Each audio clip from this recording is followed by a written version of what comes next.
Hello students, welcome back to Parivartan Physics. This is the sixth video in the series of videos where we are learning 5 marks important numerical problems for second PUC physics exam, right? We already studied, we have learned how to solve the numericals on electric charges and fields, potential and capacitance, ray optics, and on current electricity. We have already seen 2 videos. This is the third video on current electricity. In this video, we'll learn the problems on the basis of the concepts of temperature dependence of resistivity and electric energy and power. ಈ ಎರಡು concepts ಮೇಲೆ ನಾವು numericals ಗಳನ್ನು solve ಮಾಡ್ತೀವಿ. Correct? Okay, let us go in detail about that. So the first question is, the resistance of a conductor is 20 degrees Celsius. ಇದು degree Celsius is 3.15 ohm and 100 degrees Celsius is 3.75 ohm. Find the temperature coefficient of the resistance and R naught ಅಂತ ಹೇಳ್ತಾರೆ. Before going to the solution of this question, ನಾವು ಸ್ವಲ್ಪ ಕೆಲವೊಂದಿಷ್ಟು formulas ಈ concept related formulas ಗಳನ್ನು ನಾವು ನೋಡ್ಕೋಬೇಕು. C first formula ಅದರಲ್ಲಿ ಏನಪ್ಪಾ ಅಂತಂದ್ರೆ R is equal to R naught into the bracket 1 plus alpha t, 1 plus alpha t. Correct? So ಇಲ್ಲೇ ನೋಡ್ರಿ, ಇಲ್ಲೇ ನಾವು ಟೆಂಪರೇಚರ್ 0 degree Celsius ಇದ್ದಾಗ, when the temperature is 0 degree Celsius, 0 degree Celsius is the standard reference. ಇದು ನಮಗೆ standard reference. So 0 degree Celsius temperature ಇದ್ದಾಗ ಏನ್ resistance ಇರ್ತದಲ್ಲ ಅದನ್ನ ನಾವು ಆರ್ ನಾಟ್ ಅಂತ ಬರಿತೀವಿ. We call it as R naught and that is the meaning of this R naught, resistance at 0 degree Celsius. ಇನ್ನು ನೋಡ್ರಿ, 0 degree Celsius ಬಿಟ್ಟು ಬೇರೆ ಹೈಯರ್ ಟೆಂಪರೇಚರ್ ಅದನ್ನ ನಾನು ಟಿ ಡಿಗ್ರಿ ಸೆಲ್ಸಿಯಸ್ ಅಂತ ತಗೋತೀನಿ. ಅದು ನಮಗೆ 20 degree Celsius ಇರಬಹುದು, 60 degree Celsius ಇರಬಹುದು, 80 degree Celsius ಇರಬಹುದು. ಒಟ್ಟಾಗಿ 0 ಬಿಟ್ಟು ಹೈಯರ್ ಟೆಂಪರೇಚರ್ ನಾವು ಟಿ ಡಿಗ್ರಿ ಸೆಲ್ಸಿಯಸ್ ಅಂತ ಕರಿತೀವಿ. ಸೊ ನಾವು ಟೆಂಪರೇಚರ್ ಏನ್ ಮಾಡ್ಕೊಳತ್ತೀವಿ, 0 ಡಿಗ್ರಿದಿಂದ ಹೈಯರ್ ಟೆಂಪರೇಚರ್ ನಾವು ಜಾಸ್ತಿ ಮಾಡ್ಕೊಳತ್ತೀವಿ. ಟೆಂಪರೇಚರ್ ಹೆಚ್ಚಾದ್ರೆ ರೆಸಿಸ್ಟೆನ್ಸ್ ಅಷ್ಟೇ ಉಳಿಬೇಕು, ಅದು ಇನ್ಕ್ರೀಸ್ ಆಗಬೇಕು. ಕಂಡಕ್ಟರ್ಸ್ ಒಳಗೆ ಇನ್ಕ್ರೀಸ್ ಆಗಬೇಕ್ರಿ. We have studied this, right? By increasing the temperature resistance of the conductor increases.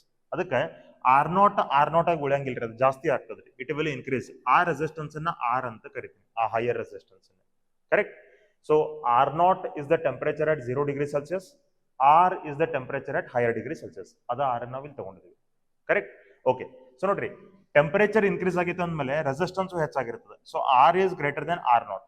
In alpha ಅಂದ್ರೆ ಏನು? Alpha means it is temperature coefficient of resistance ರೀ. Temperature coefficient of resistance, that is R alpha. Correct? ಈ alpha find ಮಾಡ್ಲಿಕ್ಕೆ ನಮಗೊಂದು separate formula ಅದ ರೀ, right? It is like this: alpha is equal to R2 minus R1 divided by R1 into T2 minus R2 into T1. This is the formula to calculate the temperature coefficient of resistance. ಈಗ ಇದರಲ್ಲಿ ನೋಡ್ರಿ ಏನ್ meaning, ಇಲ್ಲೇ ನಮಗೆ ಎರಡು temperatures ಅದಾವ್ರಿ, T1 and T2 ಅಂತೇಳಿ, and no one is 0 in this. ಇದ್ರೊಳಗೆ ಯಾವುದು 0 ಅಲ್ಲ. ಇದು 20 ಇರಬಹುದು, ಇದು 80 ಇರಬಹುದು, ಇದು 30 ಇರಬಹುದು, ಇದು 70 ಇರಬಹುದು, ವಾಟ್ ಎವರ್ ಹೈಯರ್ ಟೆಂಪರೇಚರ್ಸ್ ಅದಾವ್ರಿ, 0 ಇಲ್ಲ. ಕರೆಕ್ಟ್? ಸೊ T1 ಟೆಂಪರೇಚರ್ ಇದ್ದಾಗ ನಮಗೆ ಏನ್ ರೆಸಿಸ್ಟೆನ್ಸ್ ಅದಲ್ಲ, ಆ ರೆಸಿಸ್ಟೆನ್ಸ್ ನಾವು R1 ಅಂತ ಬರಿತೀವಿ. T2 ಟೆಂಪರೇಚರ್ ಇದ್ದಾಗ ಏನ್ ರೆಸಿಸ್ಟೆನ್ಸ್ ಅದ, ಆ ರೆಸಿಸ್ಟೆನ್ಸ್ ನಾವು R2 ಅಂತ ಬರಿತೀವಿ. ರೈಟ್? ಸೊ ಟೆಂಪರೇಚರ್ ನೀವು T1 ದಿಂದ T2 ರೈಸ್ ಮಾಡ್ಕೊಂಡ್ರಿ, ರೆಸಿಸ್ಟೆನ್ಸ್ R1 ದಿಂದ R2 ರೈಸ್ ಆಯ್ತು. So at that time you can use this formula to calculate temperature coefficient of resistance. So ಈ ಕಾನ್ಸೆಪ್ಟ್ ಮೇಲೆ ಇವು ಎರಡು ಫಾರ್ಮುಲಾಸ್ ಗೊತ್ತಿದ್ರೆ ಸಾಕು, you can solve all the numericals related to this.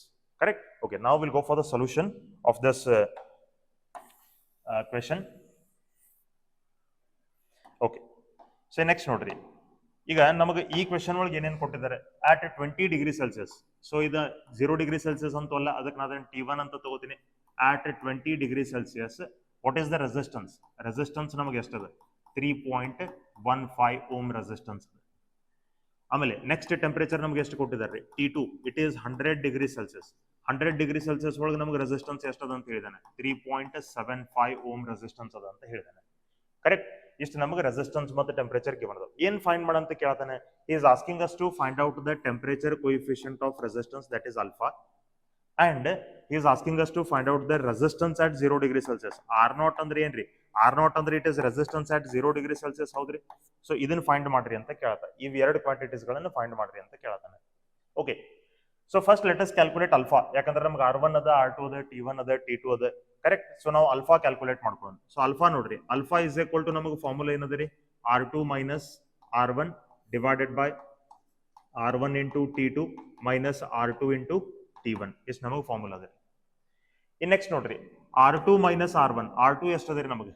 3.75. ಇದು ಎಷ್ಟದ ನಮಗೆ? R1 3.15. So 3.75 minus 3.15 ಅಂದ್ರೆ this will be 0.6. Correct? 0.6 divided by R1 into T2. R1 ನಮಗೆ ಎಷ್ಟದರಿ? R1 is 3.15.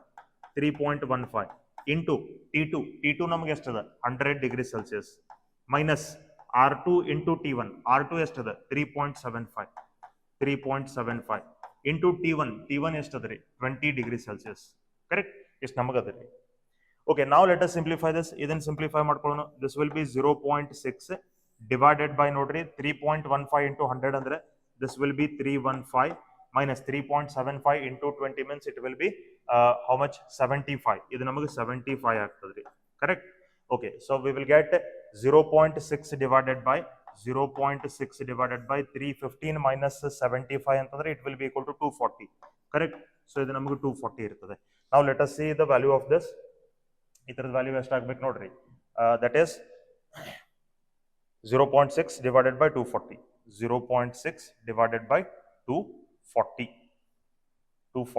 Correct? So that is 0.0025. So ನಮಗೆ alpha value ಎಷ್ಟು ಬಂತಪ್ಪ ಅಂತಂದ್ರೆ 0.0025 unit of alpha ಏನಿರ್ತದ್ರಿ? Per degree Celsius ಇರ್ತದ್ರಿ. Unit of alpha, it is per degree Celsius. So we got temperature coefficient of resistance. Next ಈಗ R0 calculate ಮಾಡಂತ ಕೇಳಿದ್ದಾರೆ. R0 ನಮಗೆ ಯಾವ ಫಾರ್ಮುಲಾ ಒಳಗೆ ಬರ್ತದೆ? This is the formula in which R0 appears. R is equal to R0 into the bracket 1 plus alpha T. Correct? ಇಲ್ಲಿ ನೋಡ್ರಿ, ನಮಗೆ R0 ಅಂದ್ರೆ it is temperature at 0 degree Celsius. R0 means it is temperature at 0 degree Celsius. R ಅಂದ್ರೆ ಏನು? Temperature at higher degree Celsius.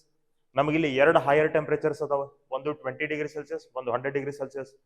ಎರಡೂ ಟೆಂಪರೇಚರ್ದಾಗಿಂದ resistance ನಮ್ಗೆ ಗೊತ್ತದಾವ. Correct? So ನಾವ್ ಏನ್ ಮಾಡ್ಬೇಕು, ಈಗ ಆ ಎರಡರಾಗಿಂದ ಯಾವ್ದಾದ್ರು ಒಂದು ಟೆಂಪರೇಚರ್ ಒಂದು ರೆಸಿಸ್ಟೆನ್ಸ್ ನೀವು ಈ ಫಾರ್ಮುಲಾಕ್ಕೆ ಯೂಸ್ ಮಾಡ್ಕೊಡ್ರಿ. Any one you want you can use, right? So I will use this formula. ಇದು ನಾ ಈಗ ಗಿವನ್ ಕ್ವಾಂಟಿಟೀಸ್ ಗಳನ್ನ ಇಲ್ಲಿ ಯೂಸ್ ಮಾಡ್ಕೊತೀನಿ. ಕರೆಕ್ಟ್? ಸೊ ಈಗ ನಾ ಏನ್ ಮಾಡ್ತೀನಿ, R means I will take it as 3.15. Temperature T means I will take it as 20 degree Celsius. Okay, so here in this case R means I will take it as 3.15. R naught ಅನ್ನ ನಾವು calculate ಮಾಡಬೇಕಾಗಿದೆ. 1 plus alpha. Alpha ಎಷ್ಟದ? 0.0025 ನಮಗೆ alpha ಅದರಿ. Correct? And then what is the value of T? T ನಮಗೆ ಎಷ್ಟದ? It is 20 degree Celsius. Okay, ಈಗ ನಾವು ಇದನ್ನ ಸಿಂಪ್ಲಿಫೈ ಮಾಡ್ಕೋಬೇಕು. I will get it like this. 3.15 is equal to R0 into the bracket. Okay, R0 into the bracket, that is 0.0025 into 20 into 20. So this will be 0.05. 0.05. So 1 plus 0.1 will be equal to 1.05 plus 1. This will be equal to 1.05. So 3.15 is equal to R0 into 1.05. Hangadre namaga R0 ಎಷ್ಟು ಬರ್ತದೆ? R0 will be 3.15 divided by 1.05. Correct? So let us solve it. 3.15 divided by 1.05. So we'll get it as 3. So we got R0 is equal to 3 ohm. Correct? So we got the value of R0 now. Next note. So this is how we have to calculate alpha as well as R0. Clear? Okay, we'll go to the next question then. So the next question is the resistance of platinum wire of platinum resistance thermometer at ice point. Ice point ಅಂತಂದ್ರೆ 0 degree Celsius ರೀ, is 5 ohm. ಅಂದ್ರೆ ನೋಡ್ರಿ, first ನಮಗೆ temperature 0 degree Celsius ಅದ, ಅವಾಗ ನಮಗೆ resistance ಎಷ್ಟದಪ್ಪ ಅಂತಂದ್ರೆ 5 ohm resistance ಅದ. ಅಂಡ್ ಅಟ್ ಸ್ಟೀಮ್ ಪಾಯಿಂಟ್ ಅಂತಂದ್ರೆ let me take it as T1. ಇದು ನಮಗೆ 100 degree Celsius ಇರ್ತದ್ರಿ. ಸ್ಟೀಮ್ ಪಾಯಿಂಟ್ ಅಂದ್ರೆ ಬಾಯ್ಲಿಂಗ್ ಪಾಯಿಂಟ್ ಅನ್ನಂಗ್ರಿ. ಕರೆಕ್ಟ್? ಸೊ ಅಲ್ಲಿ ರೆಸಿಸ್ಟೆನ್ಸ್ ನಮಗೆ ಎಷ್ಟದ್ರಿ? How much is the resistance? I will call it as R1. ಇದು ನಮಗೆ 5.23 ohm ಅದರಿ. When the thermometer is inserted in a hot bath, the resistance of the platinum wire is 5.795. Okay, ಇನ್ನೊಂದು resistance ನಮಗೆ ಕೊಟ್ಟಿದ್ದಾರೆ, ಅದು ಎಷ್ಟದಪ್ಪ ಅಂದ್ರೆ 5.795 ohm ಅದರಿ. Correct? Calculate the temperature of the hot bath. ಆ ಹಾಟ್ ಬಾತ್ ಟೆಂಪರೇಚರ್ ಫೈಂಡ್ ಮಾಡ್ರಿ ಅಂತ ಕೇಳ್ತಾರೆ. ಅಂದ್ರೆ ಇಲ್ಲಿ ಏನೈತಿ, ನಮಗೊಂದು ಥರ್ಮೋಮೀಟರ್ ಅದರಿ. We have a thermometer. ಎದರಿಂದ ಮಾಡಿದಪ್ಪ ಅಂದ್ರೆ ಪ್ಲಾಟಿನಮ್ ವೈರ್ದಿಂದ ಮಾಡಿದಂಥ ಥರ್ಮೋಮೀಟರ್ ಅದು. ಆ ಥರ್ಮೋಮೀಟರ್ನ 0 degree Celsius ಒಳಗೆ ಇಟ್ಟಾಗ ಆ ವೈರ್ದ ರೆಸಿಸ್ಟೆನ್ಸ್ ಎಷ್ಟದಪ್ಪ ಅಂದ್ರೆ 5 ohm ಐತಿ. ಅದ ಥರ್ಮೋಮೀಟರ್ ಪ್ಲಾಟಿನಮ್ ವೈರ್ದ ಥರ್ಮೋಮೀಟರ್ನ 100 degree Celsius ಒಳಗೆ ಇಟ್ಕೊಂಡಾಗ ಟೆಂಪರೇಚರ್ ಎಷ್ಟಾಗೈತಿ? 5.23 ohm ಆಗೈತಿ. ಸಾರಿ, ರೆಸಿಸ್ಟೆನ್ಸ್ ಎಷ್ಟಾಗೈತಿ? 5.23 ohm ಆಗೈತಿ. ಟೆಂಪರೇಚರ್ ಹೆಚ್ಚಾಯ್ತು, ರೆಸಿಸ್ಟೆನ್ಸ್ ಹೆಚ್ಚಾಯ್ತು. ಇನ್ನು ಈ ಬಾಯ್ಲಿಂಗ್ ಪಾಯಿಂಟ್ ಗಿಂತನೂ ಜಾಸ್ತಿ ಟೆಂಪರೇಚರ್ ಇರುವಂತ ಯಾವುದೋ ಒಂದು ಹಾಟ್ ಬಾತ್ ಅಂತ ಸ್ಪೇಸ್, ಅಂದ್ರೆ ಹಾಟ್ ಬಾತ್ ಅಂದ್ರೆ ಏನ್ರಿ ಜಾಸ್ತಿ ಟೆಂಪರೇಚರ್ ಇರುವಂತ ಒಂದು ಸ್ಪೇಸ್ ಅಂದಂಗ್ರಿ. ಅಲ್ಲೇ ಆ ಥರ್ಮೋಮೀಟರ್ ಇಟ್ಕೊಂಡಾರೆ ಅವಾಗ ಅದರದ ರೆಸಿಸ್ಟೆನ್ಸ್ ಎಷ್ಟಾಗಿತ್ತಪ್ಪ ಅಂದ್ರೆ 5.795 ಆಗಿತ್ರಿ. ಅಂದ್ರೆ ಮತ್ತೆ ನಮಗೆ ರೆಸಿಸ್ಟೆನ್ಸ್ ಹೆಚ್ಚಾಗಿತ್ರಿ 5.23 ಇದ್ದು 5.795 ಆಗಿತ್ರಿ. ಅಂದ್ರೆ ಇದ್ರ ಮೀನಿಂಗ್ ಏನ, ನೆಕ್ಸ್ಟ್ ಟೆಂಪರೇಚರ್ ಏನದಲ್ಲ ಆ ಟೆಂಪರೇಚರ್ ನಮಗೆ 100 ಡಿಗ್ರಿ ಸೆಲ್ಸಿಯಸ್ ಗಿಂತನೂ ಜಾಸ್ತಿ ಐತಿ. ಹಾಟ್ ಬಾತ್ ಟೆಂಪರೇಚರ್ ಇದು, ಹಾಟ್ ಬಾತ್ ಟೆಂಪರೇಚರ್ ನಮಗೆ 100 ಡಿಗ್ರಿ ಸೆಲ್ಸಿಯಸ್ ಗಿಂತನೂ ಜಾಸ್ತಿ ಇರ್ತದೆ. ಅದನ್ನ ಕ್ಯಾಲ್ಕುಲೇಟ್ ಮಾಡ್ರಿ ಅಂತ ಕೇಳ್ತಾರೆ. ಜಾಸ್ತಿ ಇರ್ತದ ಅಂತ ಹೆಂಗೆ ಹೇಳಿದ್ವಿ, ಯಾಕಂದ್ರೆ ರೆಸಿಸ್ಟೆನ್ಸ್ ಹೆಚ್ಚಾಗೈತೆ, ಅದಕ್ಕೆ ನಮಗೆ ಇದು ಟೆಂಪರೇಚರ್ ಹೆಚ್ಚಾಗಿರ್ತದೆ. Okay, we have to calculate this T2 ನಾವು. ಇದು ನಾವು T2 ಕ್ಯಾಲ್ಕುಲೇಟ್ ಮಾಡ್ಕೋಬೇಕು. ಇಲ್ಲಿ ನೋಡ್ರಿ ನಮಗೆ ಎರಡು ಸೆಟ್ ಆಫ್ ಟೆಂಪರೇಚರ್ ಮತ್ತು ಎರಡು ಸೆಟ್ ಆಫ್ ರೆಸಿಸ್ಟೆನ್ಸ್ ಅದಾವ. ಮೂರನೇ ಟೆಂಪರೇಚರ್ ನಮಗೆ ಬೇಕಾಗಿತ್ತು, ಮೂರನೇ ರೆಸಿಸ್ಟೆನ್ಸ್ ಅವ್ರು ನಮಗೆ ಕೊಟ್ಟಿದ್ದಾರೆ. ಕ್ಲಿಯರ್ ಅದ ರೀ? ಇಲ್ಲಿ ಆಲ್ಫಾ ವ್ಯಾಲ್ಯೂ ನಮಗೆ ಗಿವನ್ ಇಲ್ಲ, there is no value of alpha given. Correct. So ನಾವು ಫಸ್ಟ್ ಏನ್ ಮಾಡೋಣ, ಇವು ಎರಡೆರಡು ಸೆಟ್ಸ್ ಗಳನ್ನ ಯೂಸ್ ಮಾಡ್ಕೊಳ್ಳೋಣ. First I will use this one. ಈಗ ನೋಡ್ರಿ T is equal to 0 degree Celsius ಇದ್ದಾಗ ನಮ್ಗೆ ರೆಸಿಸ್ಟೆನ್ಸ್ ಅದ R0 is equal to 5 ohm. Correct. ಆಮೇಲೆ temperature T is equal to 100 degree Celsius ಇದ್ದಾಗ how much is the resistance, R is equal to ಅದನ್ನ R ಅಂತ ತಗೋತೀನಿ 5.23 ohm ಅಂತ ಹೇಳಿದೆ. ಸೊ ಈಗ ಇದಕ್ಕೆ ನಾ ಫಾರ್ಮುಲಾ ಯಾವ್ದು ಅಪ್ಲೈ ಮಾಡಬಹುದು, R is equal to R0 into the bracket 1 plus alpha T. ಅದನ್ನ ಫಾರ್ಮುಲಾ ಅಪ್ಲೈ ಮಾಡೋಣ. Okay, so R is equal to R0 into the bracket 1 plus alpha T.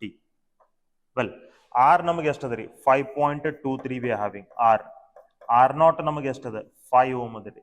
Correct.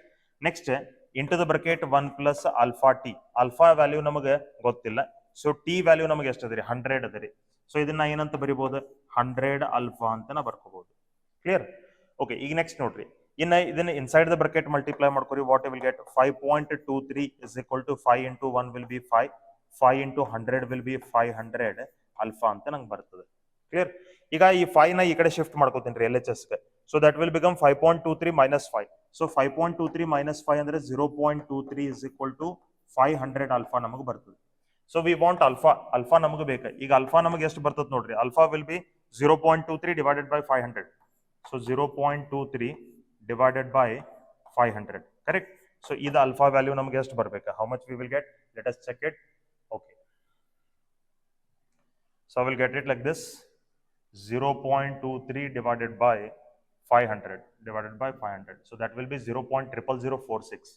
0.00046 per degree Celsius. This much will be the value of alpha. Okay, ನಮಗೆ ಇವಾಗ alpha ಸಿಕ್ತ. Next ನೋಡ್ರಿ ನಮಗೆ ಏನು ಬೇಕಾಗಿದ್ರಿ, we want to find out T2. ಈಗ ನಾನು first set of temperature ಮತ್ತು resistance ಗಳನ್ನ use ಮಾಡ್ಕೊಂಡೆ. ಇನ್ ಸೆಕೆಂಡ್ ಸೆಟ್ ಯೂಸ್ ಮಾಡೋಣ. ವಿಲ್ ಯೂಸ್ ಸೆಕೆಂಡ್ ಸೆಟ್ ನಾವು. ಸಿ ಸೆಕೆಂಡ್ ಸೆಟ್ ಏನಂತಂದ್ರೆ, ಈಗ T is equal to 0 degree Celsius, T is equal to 0 degree Celsius and R0 is equal to 5 degree Celsius ಏನದ, ಸಾರಿ 5 ohm ಏನದಲ್ಲ, ಇದು ನಮಗೆ as it is ಇರಲಿ. ಈಗ ನೋಡ್ರಿ ಇಲ್ಲಿ ನೀವು ಏನ್ ಮಾಡ್ಕೊಂಡಿದ್ರಿ, this temperature and this temperature ನೀವು ಪೇರ್ ಮಾಡ್ಕೊಂಡಿದ್ರಿ. ಆಮೇಲೆ ಈಗ ನಾವು this one and this one let us pair. So first one third one set ನಾವು ತಗೊಳ್ಳೋಣ ಅಂತ. Okay, so third one is T2 ಅಂತಂದ್ರೆ ನಾನು ಇಲ್ಲಿ T ಅಂತ ತಗೋತೀನಿ. T2 ಅಂದ್ರೆ T ಅಂತ ತಗೋತೀನಿ. We have to find out that. Correct. So ಈಗ R2 ಅಂತಂದ್ರೆ R2 ಅಂತ ಏನದಲ್ಲ, ಇದನ್ನ ನಾ ಇಲ್ಲಿ R ಅಂತ ಬರ್ಕೋತೀನಿ. ದಟ್ ಈಸ್ 5.795. ಸೊ ಸೇಮ್ ಫಾರ್ಮುಲಾ, ಈ ಫಾರ್ಮುಲಾ ನಾವು ಒಮ್ಮೆ ಈ ಸೆಟ್ ಅಪ್ಲೈ ಮಾಡಿದ್ವಿ. ಈಗ ಅದೇ ಫಾರ್ಮುಲಾ ನಾವು ಈ ಸೆಟ್ ಅಪ್ಲೈ ಮಾಡತ್ತೀವಿ, first one and third one. Correct. Same formula ನಾವು ಅಪ್ಲೈ ಮಾಡತ್ತೀವಿ, ಬೇರೆದೇನಿಲ್ಲ. Okay, let us apply that formula. Formula ನಮಗದ R is equal to R0 into the bracket 1 plus alpha T ಅಂತ. R ನಮಗೆ ಈಗ ಎಷ್ಟದ್ರಿ 5.795 ಅದ. 5.795. R0 is 5 into the bracket 1 plus alpha ನಮಗೆ ಎಷ್ಟದ್ರಿ 0.00046. alpha is 0.00046 into T. Temperature ನಮಗೆ ಎಷ್ಟದ್ರಿ ಅದನ್ನ ನಾವು ಫೈಂಡ್ ಮಾಡಬೇಕಾಗಿತ್ತು. ವಿ ಡೋಂಟ್ ನೋ ದಟ್, ಅದನ್ನ T ಅಂತ ಹೇಳಿ ಬರ್ಕೋತೀನಿ. Correct. So let us multiply 5 inside the bracket. What I will get it like this, 5.795 equal to 5 into 1 will be 5 plus 5 into, okay, let us calculate this one. Okay, that will be how much? See, 5 into 0.00046. Correct. So that will be 0.0023. 0.0023 T. ಅದು T ನಮಗೆ as it is ಇರಲಿ. ಈಗ ನಾವು 5 ಈ ಕಡೆ ತಗೋತೀನಿ. 5.795 minus 5 ಅಂತಂದ್ರೆ ಇದು ನಮ್ಗೆ ಆಗ್ತದೆ 0.795 is equal to 0.0023 into T. Correct. So T is equal to ನಮಗೆ 0.795 divided by 0.0023 ಅಂತ ನಾ ತಗೋತೀನಿ.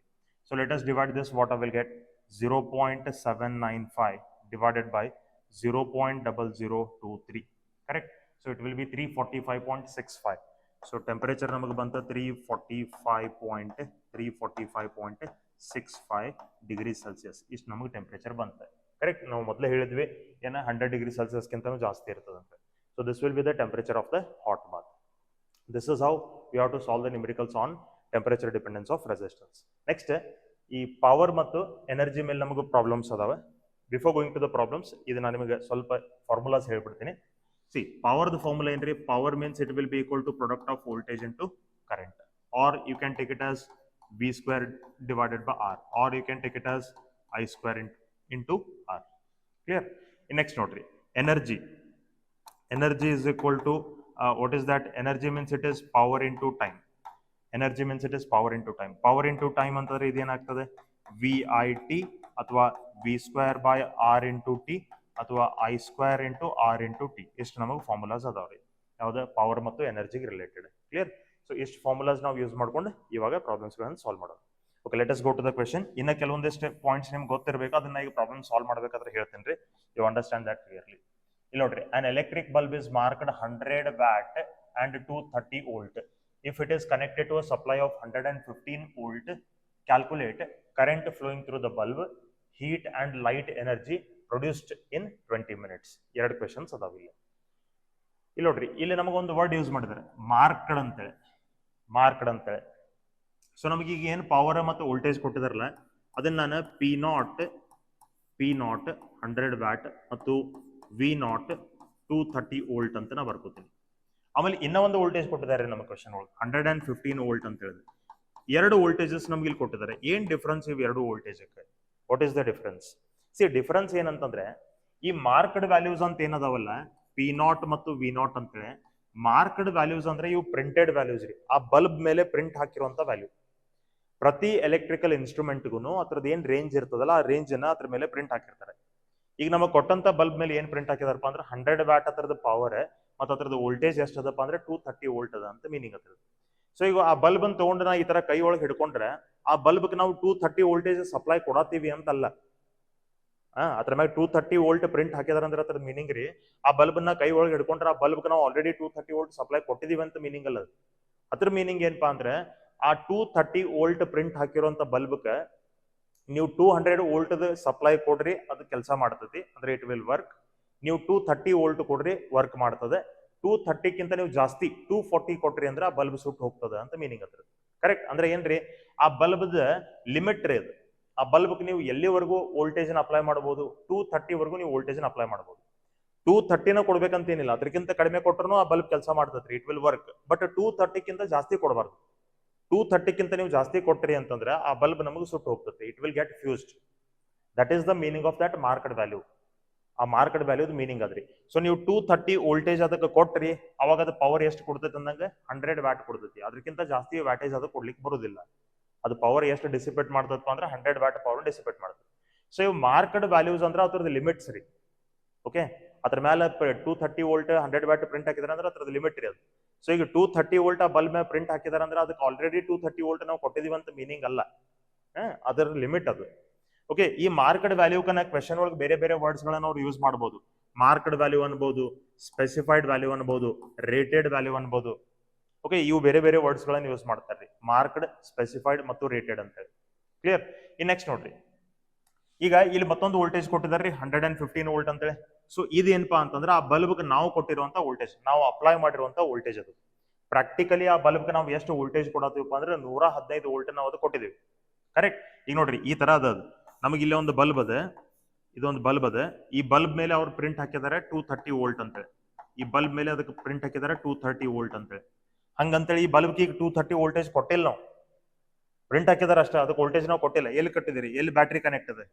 ಬ್ಯಾಟ್ರಿ ಕನೆಕ್ಟ್ ಇಲ್ಲ ಅಂದ್ಮೇಲೆ ಅದಕ್ಕೆ ಎಲ್ಲಿಂದ ವೋಲ್ಟೇಜ್ ಹೋಗಬೇಕು? ಹೌದಿಲ್ರಿ? Voltage we have not given the voltage, ಅದು ಅದ್ರ ಮೇಲೆ ಪ್ರಿಂಟ್ ಹಾಕಿದಾರೆ ಅಷ್ಟೇ. ಏನ್ ಮಾಡಿದಾರೆ, ಈ ಬ್ಯಾಟ್ರಿ, ಈ ಬಲ್ಬ್ಗೆ ಈಗ 115 ವೋಲ್ಟ್ ಒಂದು ಬ್ಯಾಟ್ರಿನ ಕನೆಕ್ಟ್ ಮಾಡಿದ್ದಾರೆ. 115 ವೋಲ್ಟ್ ಬ್ಯಾಟ್ರಿ ಕನೆಕ್ಟ್ ಮಾಡಿದ್ದಾರೆ. ಸೊ ಪ್ರಾಕ್ಟಿಕಲಿ ಆ ಬ್ಯಾಟ್ರಿಗೆ ಅಪ್ಲೈ ಮಾಡಿದ ವೋಲ್ಟೇಜ್ ಎಷ್ಟದಪ್ಪ ಅಂದ್ರೆ 115 ವೋಲ್ಟ್ಸ್. ಕರೆಕ್ಟ್? ಆ ಬ್ಯಾಟ್ರಿದ ಪವರ್ ಮತ್ತೆ ಆ ಬಲ್ಬ್ದ ಪವರ್ ಮತ್ತು ವೋಲ್ಟೇಜ್ ನಮಗೆ ಆಲ್ರೆಡಿ ಗಿವನ್ ಅದು.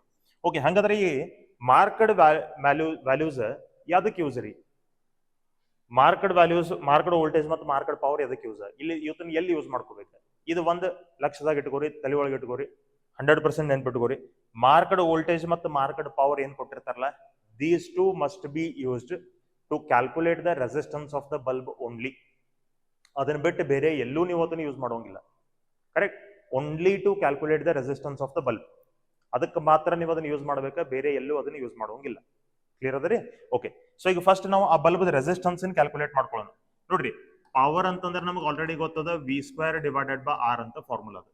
ಇದನ್ನ ಮಾರ್ಕ್ಡ್ ಪವರ್, ಇದನ್ನ ಮಾರ್ಕ್ಡ್ ವೋಲ್ಟೇಜ್ ಅಂತ ತಗೋತೀನಿ. ಕರೆಕ್ಟ್? ಸೊ ನಮಗೆ ರೆಸಿಸ್ಟೆನ್ಸ್ ಆಫ್ ದ ಬಲ್ಬ್ ಬೇಕಾಯ್ತಿ. ರೆಸಿಸ್ಟೆನ್ಸ್ ಆಫ್ ದ ಬಲ್ಬ್ ಅಂದ್ರೆ V0² divided by P0. So resistance is equal to V0² divided by P0. V0², V0 ಎಷ್ಟದ ರೀ? V0 is 230 volt. ಕರೆಕ್ಟ್? ಇದನ್ನ ನಾನು 230 whole square divided by P0 ಅಂತಂದ್ರೆ ಎಷ್ಟು ತಗೋತೀನಿ ನಾನು? ಇದನ್ನ 100 ಅಂತ ನಾ ತಗೋತೀನಿ. ಕರೆಕ್ಟ್? ಸೊ ಇಲ್ಲೇ ನಮ್ಗೆ ರೆಸಿಸ್ಟೆನ್ಸ್ ವ್ಯಾಲ್ಯೂ ಬರಬೇಕು. Let us calculate the value of resistance. Resistance value ಎಷ್ಟು ಆಗ್ತದೆ ನೋಡ್ರಿ? It is 230 square. 230 into 230, that is 52900. 52900 divided by 100. Right? So divided by 100. So 100 ಅಂತಂದ್ರೆ 0000 ಕ್ಯಾನ್ಸಲ್ ಆಯ್ತು. ರೆಸಿಸ್ಟೆನ್ಸ್ ನಮ್ಗೆ ಎಷ್ಟು ಬಂತಪ್ಪ ಅಂದ್ರೆ 529 ಓಮ್. ಸೊ ಆ ಬಲ್ಬ್ ರೆಸಿಸ್ಟೆನ್ಸ್ ನಮಗೆ ಎಷ್ಟು ಅದ ರೀ? How much is the resistance? 529 ohm. ಈಗ ನೆಕ್ಸ್ಟ್ ಅವ್ರು ಏನ್ ಕೇಳ್ತಾರ್ರಿ? Current flowing through the bulb ಅಂತ ಕೇಳ್ತಾರೆ. So current flowing through the bulb ಅಂದ್ರೆ ನೀವು ಮೇನ್ ಕರೆಂಟ್ ಕ್ಯಾಲ್ಕುಲೇಟ್ ಮಾಡ್ಬೇಕ್ರಿ, ಯಾಕಂದ್ರೆ ಒಂದ ಬಲ್ಬ್ ಐತಿ. So current is equal to ನಮಗೆ ಫಾರ್ಮುಲಾ ಏನದ? E divided by R plus R. Okay. So E ಅಂತಂದ್ರೆ ನಮಗೆ ಎಷ್ಟು ವೋಲ್ಟೇಜ್ ನಾವು ಅಪ್ಲೈ ಮಾಡಿದೀವಿ? 115 ವೋಲ್ಟ್ ನಾವು ಅಪ್ಲೈ ಮಾಡಿದೀವಿ. Divided by capital R. Capital R the value ಏನ್ರಿ? ಕ್ಯಾಪಿಟಲ್ R ಅಂದ್ರೆ ಬಲ್ಬ್ ರೆಸಿಸ್ಟೆನ್ಸ್ ರೀ. ಎಷ್ಟದ? 529. ಇಂಟರ್ನಲ್ ರೆಸಿಸ್ಟೆನ್ಸ್ ಅಂತೂ ಆ ಬ್ಯಾಟರಿದ ನಮಗೆ ಕೊಟ್ಟಿಲ್ಲ. There is no internal resistance given. Correct? So internal resistance ಕೊಟ್ಟಿಲ್ಲ ಅಂತಂದ್ರೆ ನೀವು ಅದನ್ನ 0 ಅಂತ ತಗೊಂಡ್ಬಿಡ್ರಿ, ಅಷ್ಟೇ, ಮುಗಿದೋಯ್ತು. Okay. So this is 115 divided by 529. Okay. ಎಷ್ಟು ಬಂತ? 0.217. Okay. We got 0.217 ampere of current. 0.217 ampere of current. Clear ಅದ ರೀ? ಓಕೆ. ಇನ್ನು ಕರೆಂಟ್ ಮುಗಿದ ಕೂಡಲೇ ನಮ್ಗೆ ಏನ್ ಕೇಳಿದಾರೆ? Heat and light energy produced in 20 minutes. So energy ನಮಗೆ ಕೇಳಿದಾರೆ, ಅದು ಹೀಟರ್ ಇರಲಿ ಲೈಟರ್ ಇರಲಿ, ಎನರ್ಜಿ ನಮಗೆ ಕೇಳಿದಾರೆ. ಸೊ ಎನರ್ಜಿದ ಫಾರ್ಮುಲಾ ಏನ್ರಿ? I² into R into T. There are 3 formulas: VI into T, V² by R into T, I² into R into T. Correct? So 3 formulas ಅದಾವ. So ನೋಡ್ರಿ, I² ಅಂದ್ರೆ 0.217 square, R ನಮಗೆ 529 ಅದ, into T 20 minutes ಅದ ರೀ. ಅದನ್ನ seconds ಒಳಗೆ ತಗೋಬೇಕು. 20 ಮಿನಿಟ್ಸ್ 20 ಇಂಟು 60 ಅಂತ ನಾ ತಗೋತೀನಿ, ಸೆಕೆಂಡ್ ಕನ್ವರ್ಟ್ ಮಾಡ್ಲಿಕ್ಕೆ. ಕರೆಕ್ಟ್? ಸೊ ಈಗ ಇದ್ರದ್ದು ವ್ಯಾಲ್ಯೂ ನಾವು ಕ್ಯಾಲ್ಕುಲೇಟ್ ಮಾಡ್ಕೊಳ್ಳೋಣ. What is the value? 0.217 into 0.217 into 529 into 20 into 60. ಎಷ್ಟು ನಮಗದ? ಸೊ ಎಷ್ಟು ಬಂತೆ? 29892.09. Okay. Energy is equal to 29892.09 joule. ಇಷ್ಟು ನಮಗೆ ಎನರ್ಜಿ ಬರ್ತದೆ. ಕ್ಲಿಯರ್? ಸೊ ಇಲ್ಲಿ ನೋಡ್ರಿ, ಬಹಳಷ್ಟು ಜನರಿಗೆ ಒಂದು ಕನ್ಫ್ಯೂಷನ್ ಏನಾಗ್ತದ ಅಥವಾ ಏನ್ ಡೈಲಮಾ ಕ್ರಿಯೇಟ್ ಆಗ್ತದಂದ್ರೆ, ಇಲ್ಲೇ ಕರೆಂಟ್ ನಮಗೆ ಇಷ್ಟು ಬಂದದ್ರಿ, ಎನರ್ಜಿ ಒಳಗೆ ನಮಗೆ ಚೇಂಜಸ್ ಬರ್ಲಿಕ್ಕೆ ಶುರು ಆಗ್ತದೆ. ಎಲ್ಲಿ ಚೇಂಜಸ್ ಆಗ್ತದೆ? ಫೈನಲ್ ಆನ್ಸರ್ ಒಳಗೆ ಯಾಕೆ ಎಲ್ಲಾರ್ದು ಚೇಂಜಸ್ ಬರ್ತಾವ ಅಂತಂದ್ರೆ, ಈಗ ನೀವು ಇಲ್ಲಿ ಕರೆಂಟ್ ವ್ಯಾಲ್ಯೂ ತಗೋಬೇಕಾದ್ರೆ ನಾ ಈಗ ಡೆಸಿಮಲ್ ನಂತರ 3 ಡಿಜಿಟ್ಸ್ ಗಳನ್ನ ತಗೊಂಡಿದ್ದೀನಿ. ಕೆಲವೊಬ್ರು ಅದನ್ನ 2 ಡಿಜಿಟ್ ತಗೋತಾರೆ, ಅವ್ರಿಗೆ ಆನ್ಸರ್ ಇದ್ರೊಳಗೆ ಚೇಂಜ್ ಆಗ್ತದ್ರಿ. ಕೆಲವೊಬ್ರು ಇದನ್ನ 3-4 ಡಿಜಿಟ್ ತಗೋತಾರೆ, ಅವ್ರಿಗೆ ಆನ್ಸರ್ ಚೇಂಜ್ ಆಗ್ತದ್ರಿ. ಸೊ ಎಲ್ಲರೂ ಸೇಮ್ ನಂಬರ್ ಆಫ್ ಡಿಜಿಟ್ಸ್ ನೀವು ತಗೊಂಡ್ರಿ ಅಂತಂದ್ರೆ ಆಫ್ಟರ್ ಡೆಸಿಮಲ್ ಪಾಯಿಂಟ್, ಅವಾಗ ನಮ್ಗೆ ಸೇಮ್ ಆನ್ಸರ್ ಬರ್ತದ್ರಿ ಎಲ್ಲ ಕಡೆ. ಆಕ್ಚುಲಿ ನಾವು ಯೂಸ್ ಮಾಡ್ಬೇಕ ಏನಂತೇಳಿ, ಇದು ನಾವು ಏನ್ ಸಿಗ್ನಿಫಿಕೆಂಟ್ ಫಿಗರ್ಸ್ ರೂಲ್ಸ್ ಅದ, ಆ ರೂಲ್ಸ್ ಪ್ರಕಾರ ಯೂಸ್ ಮಾಡಿ ನಾವು ಸಾಲ್ವ್ ಮಾಡ್ಬೇಕಾ. But that is okay, you can keep it like this, right? So ನೀವು ನಿಮಗೆ ಎಷ್ಟು ಬಂದ್ರೆ ಅದರ ಪ್ರಕಾರ ಇದು ಕರೆಕ್ಟ್ ರೀ. Clear? Okay. Will go to the next question then. Okay. Next question is, ನೋಡ್ರಿ, 2 electric bulbs are rated 60 watt. ನೋಡ್ರಿ, ಈ ಕ್ವೆಶ್ಚನ್ ಒಳಗೆ ರೇಟೆಡ್ ಅಂತ ವರ್ಡ್ ಯೂಸ್ ಮಾಡಿದಾನೆ. ಹಿಂದಿನ ಕ್ವೆಶ್ಚನ್ ಒಳಗೆ ಮಾರ್ಕ್ಡ್ ಅಂತ ಯೂಸ್ ಮಾಡಿದ್ದ, right? 60 watt 110 volt, 100 watt 110 volt, 2 bulb ಅದಾವ್ರಿ. Are connected in series with a 220 volt supply. Will any bulb fuse ಅಂತ ಕೇಳ್ತಾರೆ. ವಿಲ್ ಎನಿ ಬಲ್ಬ್ ಫ್ಯೂಸ್ ಅಂದ್ರೆ ಇವೆರಡು ಬಲ್ಬಿನ ಏನ್ ಸೀರೀಸ್ ನ ಕನೆಕ್ಟ್ ಮಾಡ್ಕೊಂಡನ, ಎರಡರೊಳಗೆ ಯಾವ್ದಾದ್ರು ಒಂದು ಬಲ್ಬ್ ಹಾರ್ತದನೋ ಅಥವಾ ಸುಟ್ಟು ಹೋಗ್ತದನೋ ಇಲ್ಲೋ ಅಂತ ಕೇಳ್ತಾನೆ. ಕರೆಕ್ಟ್? ಓಕೆ. ಈಗ ನಮಗೆ 2 ಬಲ್ಬ್ ಸೀರೀಸ್ ಒಳಗೆ ಅದಾವ ಅಂತ ಹೇಳಿದಾರಿ. This is the first bulb, and this is the second bulb. ಈ ಎರಡು ಬಲ್ಬ್ಸ್ಗಳನ್ನು ಸಿರೀಸ್ ಒಳಗೆ ಕನೆಕ್ಟ್ ಮಾಡಿದ್ದಾರೆ. ಓಕೆ, ಎಷ್ಟು ವೋಲ್ಟೇಜ್ ಕೊಟ್ಟಿದ್ದಾರೆ ರೀ ಸಪ್ಲೈ ಇಸ್ 220 ವೋಲ್ಟ್. ವ್ಯಾಲ್ಯೂಸ್ ಎಷ್ಟು ಅದಾವ ನೋಡ್ರಿ. ಫಸ್ಟ್ ಬಲ್ಬ್ದ ಮಾರ್ಕ್ಡ್ ಪವರ್ ಅದ P01 ಅಂತ ನಾ ಬರಿತೀನಿ, ಅದು ನಮಗೆ 60 ವ್ಯಾಟ್ ಅದ ರೀ. ಆಮೇಲೆ ಅದರದ ಮಾರ್ಕ್ಡ್ ವೋಲ್ಟೇಜ್ V01 ಅಂತ ಬರಿತೀನಿ, ಎಷ್ಟದಪ್ಪ ಅಂದ್ರೆ 110 ವೋಲ್ಟ್ ಅದ. ಸೆಕೆಂಡ್ ಬಲ್ಬ್ದ ಮಾರ್ಕ್ಡ್ ಪವರ್ ಅದ 100 ವ್ಯಾಟ್ ಅಂತೇಳಿ. ಆಮೇಲೆ ಅದರದ ವೋಲ್ಟೇಜ್ ಅದ ಎಷ್ಟು 110 ವೋಲ್ಟ್ ಅಂತೇಳಿ, 110 ವೋಲ್ಟ್ ಎಷ್ಟು ನಮಗೆ ಕೊಟ್ಟಿದ್ದಾರೆ. ಕ್ಲಿಯರ್ ಅದ? ಈಗ ನಾವು ಏನ್ ಮಾಡ್ಬೇಕಾಗೈತಿ, ಈ ಎರಡು ಬಲ್ಬ್ದಾಗ ಯಾವ್ದಾದ್ರು ಬಲ್ಬ್ ಸುಡ್ತದೋ ಏನೋ ಅಂತ ಕೇಳಿದಾರ್ರಿ. ಯಾವ ಬಲ್ಬ್ ಹಾಳಾಗ್ತದ ಅಂತ ಕೇಳಿದಾರೆ. ಯಾವ ತರ ಅದನ್ನ ನಾವು ಐಡೆಂಟಿಫೈ ಮಾಡ್ಕೋಬೇಕು, ಹೌ ಟು ಐಡೆಂಟಿಫೈ ದಟ್. ನೋಡ್ರಿ, ನಾನು ನಿಮ್ಗೆ ಆಗಲೇ ಹೇಳಿದ್ದೀನಿ, ಮಾರ್ಕ್ಡ್ ವೋಲ್ಟೇಜ್ ಏನಿರ್ತದಲ್ಲ ಅದಕ್ಕಿಂತನೂ ಜಾಸ್ತಿ ವೋಲ್ಟೇಜ್ ನೀವು ಯಾವ ಬಲ್ಬ್ ಕೊಡ್ತೀರಿ ಆ ಬಲ್ಬ್ ನಮಗೆ ಫ್ಯೂಸ್ ಆಗ್ತದ ಅಂತ ನಾವು ಹೇಳ್ತೀವಿ. Okay, if you give the voltage greater then the marked voltage to any bulb that will get fused. ಅದು ಸುಟ್ಟು ಹೋಗ್ತದ್ರಿ. ಕರೆಕ್ಟ್? ಸೊ ಈಗ ನಮ್ಗೆ ಏನ್ ಗೊತ್ತಾಗಬೇಕಾಗಿತ್ರಿ, ನಮ್ಗೆ ಏನ್ ಗೊತ್ತಾಗಬೇಕಾಗಿತ್ತು ಅಂದ್ರೆ ಈ ಬಲ್ಬ್ಗೆ ಎಷ್ಟು ವೋಲ್ಟೇಜ್ ಅದ, ಈ ಬಲ್ಬ್ಗೆ ಎಷ್ಟು ವೋಲ್ಟೇಜ್ ಅದ ಅನ್ನೋದು ಗೊತ್ತಾಗಬೇಕು. ನೋಡ್ರಿ, ನಾವು ಸಪ್ಲೈ ಎಷ್ಟು ಕೊಟ್ಟಿದ್ದೀವಪ್ಪ ಅಂದ್ರೆ ಕಾಂಬಿನೇಷನ್ ಎರಡು ಬಲ್ಬ್ದ ಕಾಂಬಿನೇಷನ್ 220 ವೋಲ್ಟ್ ಕೊಟ್ಟಿದ್ದೀವಿ. ಈ 220 ವೋಲ್ಟ್ ಇದಕ್ಕೆ 110 ಮತ್ತು ಇದಕ್ಕೆ 110 ವೋಲ್ಟ್ ಅಂತ ಎಕ್ಸಾಕ್ಟ್ಲಿ ಯಾವಾಗ ಡಿವೈಡ್ ಆಗಿ ಸಪ್ಲೈ ಆಗ್ತದೆ. ಈ 220 ಈಕ್ವಲಿ ಡಿವೈಡ್ ಆಗಿ ಎರಡು ಬಲ್ಬ್ 110 ಆಗಿ ಯಾವಾಗ ನಮಗದು ಏನಾಗ್ತದ್ರಿ, ಡಿವೈಡ್ ಆಗ್ತದೆ. ಈಕ್ವಲಿ ಯಾವಾಗ ಡಿವೈಡ್ ಆಗ್ತದೆ ಅನ್ನೋದು ನಮಗೆ ಹೆಂಗ್ ಗೊತ್ತಾಗೋದ್ರಿ? Right, it depends upon the resistance of the bulbs. Voltage division ನೋಡ್ರಿ, ಸಿರೀಸ್ ಒಳಗೆ ಆಕ್ಚುಲಿ ನಾವು ಇದನ್ನ ಏನು ಕಾಂಬಿನೇಷನ್ ಆಫ್ ರೆಸಿಸ್ಟರ್ಸ್ ಒಳಗೆ ಇವೆಲ್ಲ ಕಲಿತೀವಿ. ಏನ ಯಾವ ತರ ವೋಲ್ಟೇಜ್ ಡಿವೈಡ್ ಆಗ್ತದೆ, ಯಾವ ತರ ಕರೆಂಟ್ ಡಿವೈಡ್ ಆಗ್ತದೆ ಅನ್ನೋದನ್ನ. ಕರೆಕ್ಟ್? ಸೊ ಅದೀಗ ನಮ್ಮ ಕಾಂಬಿನೇಷನ್ ಆಫ್ ರೆಸಿಸ್ಟರ್ಸ್ ತೆಗೆದಿರೋದ್ರಿಂದ ಬಹಳಷ್ಟು ಜನ ನೀವು ಇದನ್ನ ಕಲ್ತಿರ್ಲಿಕ್ಕಿಲ್ಲ. ಏನಂತೇಳಿ ಸಿರೀಸ್ ಒಳಗೆ ವೋಲ್ಟೇಜ್ ಯಾವ ತರ ಡಿವೈಡ್ ಆಗ್ತದೆ, ಆಮೇಲೆ ಪ್ಯಾರಲಲ್ ಒಳಗೆ ಕರೆಂಟ್ ಯಾವ ತರ ಡಿವೈಡ್ ಆಗ್ತದೆ ಅಂತ ಹೇಳಿ. ಇನ್ ಕೇಸ್ ನಿಮಗದು ಗೊತ್ತಿರ್ಲಿಲ್ಲ ಅಂತಂದ್ರೆ ಈ ನಂದು ನೀಟ್ ಮತ್ತು KCET ಕರೆಂಟ್ ಎಲೆಕ್ಟ್ರಿಸಿಟಿ ಅಂತ ಒಂದು ಪ್ಲೇ ಲಿಸ್ಟ್ ಅದೇ, ಅದ್ರೊಳಗಡೆ ನಿಮ್ಗೆ ವೋಲ್ಟೇಜ್ ಡಿವಿಷನ್ ಮತ್ತು ಕರೆಂಟ್ ಡಿವಿಷನ್ ಅಂತೇಳಿ ಒಂದು ಮೋಸ್ಟ್ ಇಂಪಾರ್ಟೆಂಟ್ ಟೆಕ್ನಿಕ್ ಅಂತ ಒಂದು ವಿಡಿಯೋ ಅದ ರೀ, ಸಣ್ಣದರಿ 10 to 12 minutes. ನೀವು ಅದನ್ನ ನೋಡ್ಕೊಂಡ್ರೆ ಗೊತ್ತಾಗ್ತದೆ how the current will divide and how the voltage will divide ಅಂತ ಹೇಳಿ. ಕರೆಕ್ಟ್? ನಾನು ಸಿಂಪಲ್ ಆಗಿ ಇಲ್ಲಿ ಹೇಳ್ಬಿಡ್ತೀನಿ. ಈಗ ನೋಡ್ರಿ, ಎರಡು ರೆಸಿಸ್ಟೆನ್ಸ್ ಅದಾವ ನಮ್ಗೆ R1 ಮತ್ತು R2 ಅಂತೇಳಿ. ಈ ಎರಡು ರೆಸಿಸ್ಟೆನ್ಸ್ಗೆ ಇನ್ ಕೇಸ್ ನಾ ಈಗ ಒಂದು 100 ವೋಲ್ಟ್ ಬ್ಯಾಟರಿ ಕನೆಕ್ಟ್ ಮಾಡಿ ಅಂತ ಇಟ್ಕೋರಿ.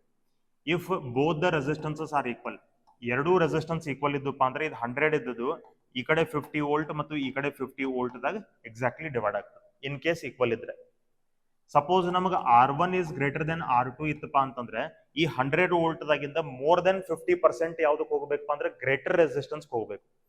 ರೆಸಿಸ್ಟೆನ್ಸ್ ಗ್ರೇಟರ್ ಇದ್ರೆ ವೋಲ್ಟೇಜ್ ಗ್ರೇಟರ್. ಯಾಕಂದ್ರೆ voltage is directly proportional to resistance. Correct? V is equal to IR.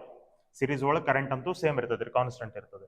So ಈಗ ಸಪೋಸ್ R1 ದೊಡ್ಡದಿತ್ತಪ್ಪ ಅಂದ್ರೆ ಈ 100 ನಮಗೀಗ 70 ವೋಲ್ಟ್ ಈ ಕಡೆ ಬರ್ಬೋದು, 30 ವೋಲ್ಟ್ ಈ ಕಡೆ ಬರ್ಬೋದು, ಅಥವಾ 80 ವೋಲ್ಟ್ ಈ ಕಡೆ ಬರ್ಬೋದು, 20 ವೋಲ್ಟ್ ಈ ಕಡೆ ಬರ್ಬೋದು. ಒಟ್ರಾಗೇನ ಈ ರೆಸಿಸ್ಟೆನ್ಸ್ ನಮಗೆ ಜಾಸ್ತಿ ಇರ್ತದ್ರಿ, ಯಾಕಂದ್ರೆ ಆ ರೆಸಿಸ್ಟೆನ್ಸ್ ಹೈ ಅದ. ಇಲ್ಲ R2 ಜಾಸ್ತಿ ಇತ್ತಪ್ಪ ಅಂತಂದ್ರೆ ಇದು ನಮಗೆ ರಿವರ್ಸ್ ಆಗ್ಬೋದು, ಈ ಕಡೆ ವೋಲ್ಟೇಜ್ ಜಾಸ್ತಿ, ಈ ಕಡೆ ವೋಲ್ಟೇಜ್ ಕಡಿಮೆ. ಈ ತರ ನಮಗೆ ಏನಾಗ್ತದ್ರಿ, ವೋಲ್ಟೇಜ್ ಡಿವೈಡ್ ಆಗ್ತದೆ. ಇಲ್ಲಿ ನಮಗೆ ಮೇನ್ಲಿ ಬೇಕಾಗಿರೋದು ವೋಲ್ಟೇಜ್ ರೀ. ಯಾಕಂದ್ರೆ ಯಾವ ಬಲ್ಬ್ 110 ಕಿಂತ ಜಾಸ್ತಿ ವೋಲ್ಟೇಜ್ ಹೋಗ್ತದೆ ಆ ಬಲ್ಬ್ ಫ್ಯೂಸ್ ಆಗ್ತದೆ ಅಂತ ನಾವು ಹೇಳಿದೀವಿ. ಕಂಡೀಷನ್ ನಮಗೆ ಏನದ, ವೋಲ್ಟೇಜ್ ಎಷ್ಟು ಅಪ್ಲೈ ಆಗೈತಿ, ಈ ಬಲ್ಬ್ಗೆ ಎಷ್ಟು ವೋಲ್ಟೇಜ್ ಅಪ್ಲೈ ಆಗೈತಿ 220 ಒಳಗಿಂದ, ಈ ಬಲ್ಬ್ಗೆ ಎಷ್ಟು ವೋಲ್ಟೇಜ್ ಅಪ್ಲೈ ಆಗೈತಿ 220 ಒಳಗಿಂದ, ಅದು ನಮಗೆ ಬೇಕು. ಕರೆಕ್ಟ್? ಅದನ್ನ ನಾವು ಕ್ಯಾಲ್ಕುಲೇಟ್ ಮಾಡ್ಬೇಕಾಗ್ಯದ. ಸೊ ಆ ವೋಲ್ಟೇಜ್ ಅನ್ನ V1 ಅಂತ ಬರಿತೀನಿ, ವಿ ವಾಂಟ್ ದಿಸ್. ಈ ವೋಲ್ಟೇಜ್ ಅನ್ನ V2 ಅಂತ ಬರಿತೀನಿ, ವಿ ವಾಂಟ್ ದಿಸ್. ಸೊ ಇದು ಯಾವ್ದ್ರ ಮೇಲೆ ಡಿಸೈಡ್ ಆಗುತ್ತೆ? V1 V2 ಯಾವ್ದ್ರ ಮೇಲೆ ಡಿಸೈಡ್ ಆಗೋದು? R1 R2 ಮೇಲೆ, ರೆಸಿಸ್ಟೆನ್ಸಸ್ ಮೇಲೆ. ಸೊ ನಮಗೆ ಈಗ ಏನ್ ಬೇಕು, ಈ ಎರಡು ಬಲ್ಬ್ಸ್ ರೆಸಿಸ್ಟೆನ್ಸ್ ಬೇಕು. ರೆಸಿಸ್ಟೆನ್ಸ್ ಕ್ಯಾಲ್ಕುಲೇಟ್ ಮಾಡಕ್ಕೆ ಏನು ಯೂಸ್ ಮಾಡ್ಬೇಕಂತ ಹೇಳಿದ್ದೀನಿ ನಾನು, marked power and marked voltage, marked values ಗಳನ್ನ ಯೂಸ್ ಮಾಡಬೇಕು.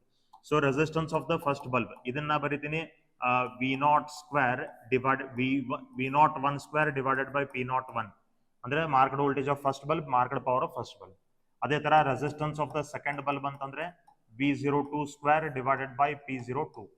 ಓಕೆ, ಸೊ ನೆಕ್ಸ್ಟ್ ನೋಡ್ರಿ, R1 is equal to V02 square ಅಂತಂದ್ರೆ ಇದ್ರಿ 110, sorry V01 square 110 into 110 divided by P01 first bulb ದಿರಿ 60. ಓಕೆ, ಅದೇ ತರ R2 ನಮಗೆ 110 ಇಂಟು 110 ಡಿವೈಡೆಡ್ ಬೈ P02 ನಮಗೆ ಎಷ್ಟು ಅದರಿ 100 ಅದರಿ. ಕರೆಕ್ಟ್? ಸೊ ಇಲ್ಲೇ ನಮಗೆ 0 0 0 0 ಕ್ಯಾನ್ಸಲ್ ಆಗ್ತದೆ, 11 ಇಂಟು 11 121 ಬರ್ತದ್ರಿ, 121 ಓಮ್. ಇನ್ನು ಇದು ಎಷ್ಟು ಬರ್ಬೇಕು ನೋಡ್ರಿ, how much we will get this? Okay, let us calculate this ನಾವು. ಇದು ಎಷ್ಟು ಬರ್ತದೆ ನೋಡ್ರಿ. Okay, that is 110 into 11 into 11, this will be 1210 divided by 6. So ಇದು ನಮಗೆ ಆಗ್ತದೆ 201.66 ಓಮ್ ಅಂತೇಳಿ. ಇದು ನಮಗೆ R1 ಬರ್ತದೆ. ಕರೆಕ್ಟ್, ನಮಗೆ R1 ಗೊತ್ತಾಯ್ತು, R2 ಗೊತ್ತಾಯ್ತು. ಈ ನೆಕ್ಸ್ಟ್ ನೋಡ್ರಿ, ಯಾವ್ದು ಗ್ರೇಟರ್ ಅದ ರೀ? R1 ಮತ್ತು R2 ಒಳಗೆ ಯಾವ್ದು ಗ್ರೇಟರ್ ಅದ? R1 is greater than R2 ರೀ. R1 is greater than R2. R1 R2 ಕಿಂತ ದೊಡ್ಡದ ಅಂದಮೇಲೆ, R1 R2 ಕಿಂತ ದೊಡ್ಡದ ಅಂದಮೇಲೆ ಇದು 220 ಇದ್ದದ್ದು ಈಗ ನಮಗೆ 110 ದಾಗ ಡಿವೈಡ್ ಆಗುದಿಲ್ಲ. ಇನ್ ಕೇಸ್ R1 ಮತ್ತು R2 ಎರಡು ಈಕ್ವಲ್ ಇದ್ದಾಗ ಮಾತ್ರ 220 ಇದ್ದದ್ದು 110 ಮತ್ತು 110 ಒಳಗೆ ಈಕ್ವಲಿ ಡಿವೈಡ್ ಆಗ್ತದೆ. ಈಕ್ವಲ್ ಇಲ್ಲ ಅಂದ್ಮೇಲೆ ಏನಾಗ್ಬೇಕ್ರಿ? Where the resistance is high, ಅಲ್ಲಿ 50% ಕಿಂತ ಜಾಸ್ತಿ ವೋಲ್ಟೇಜ್ ಹೋಗ್ಬೇಕು. Where the resistance is low, there 50% ಕಿಂತ ಕಡಿಮೆ ವೋಲ್ಟೇಜ್ ಹೋಗ್ಬೇಕು. Correct. Therefore, since R1 is greater than R2, V1 will be greater than V2. ಅಂದ್ರೆ V1 ನಮಗೆ ಎಷ್ಟು ಇರ್ತದ್ರಿ? V1 will be greater than 110 volt and V2 will be less than 110 volt. V1 first bulb ನಮಗೆ voltage ಏನಿರ್ತದಲ್ಲ, ಇದು 110 ಕಿಂತ ಜಾಸ್ತಿ ಇರ್ತದ್ರಿ. This will be greater than 110 and this will be less than 110. Correct. So ಯಾವ bulb fuse ಆಗ್ಬೇಕು? First bulb will get fused. ಈ bulb ನಮಗೆ fuse ಆಗ್ತದೆ. ಯಾಕೆ? Because for that the voltage has gone more than 110 volt. Clear? Okay, that is all about the numericals on current electricity, right? So in the next in this series or in this playlist, the next video will be on most important numericals from alternating current chapter. Clear? So if you like the content of this channel, please don't forget to subscribe the channel, and please refer this channel or share this channel with your friends and family. Your subscription is my motivation. Thank you so much for watching the channel. Keep watching the channel. Thank you.